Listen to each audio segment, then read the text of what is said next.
Hello, welcome to Dong Mai Radio and Television Station. Here comes the news today.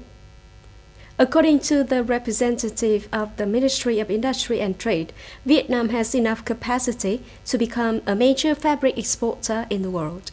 However, to export, businesses need information, more promotion to users to realize the benefits of cloth masks and switch to using this type of mask.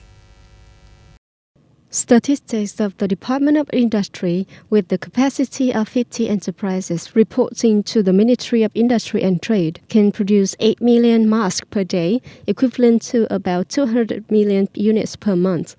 If calculated on a national scale, the output will be much greater. Meanwhile, the materials used to produce masks are not so strict. And now some businesses have been able to produce antibacterial fabric entirely from domestic biological materials. Therefore, if there is a market and a customer, the current mass production capacity could be further improved. Currently, about 1,000 Vietnamese citizens and students in the U.S. register to return home by Vietnamese commercial aircraft.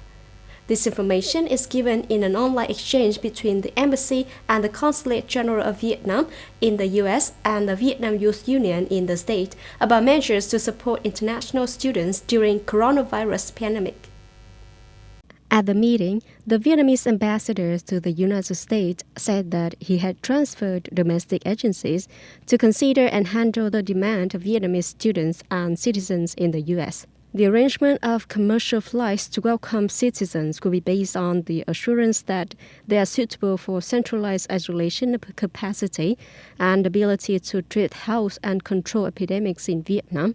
Vietnamese representative agencies in the U.S. have mobilized U.S. agencies to take measures to ensure the legitimate rights and interests of Vietnamese student community and recommend that they need to stay calm, follow local government guidelines for disease prevention, and stay where they can.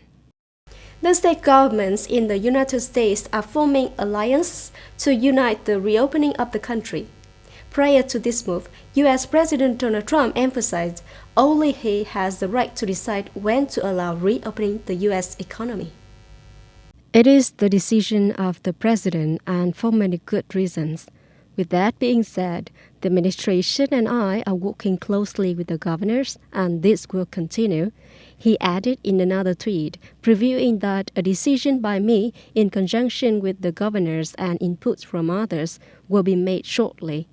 President Trump's statement came after the governors of California, Washington, and Oregon announced the regional policy framework to bring the state economy back to normal. The latest move is similar to the plan announced by the governors of 6 East Coast states, including New York, New Jersey, and Pennsylvania. Vermont Senator Bernie Sanders on Monday endorsed former Vice President Joe Biden for president, pledging to help him defeat President Donald Trump in general election as the two agreed to launch a series of task forces to work jointly on policy matters. We need you in the White House.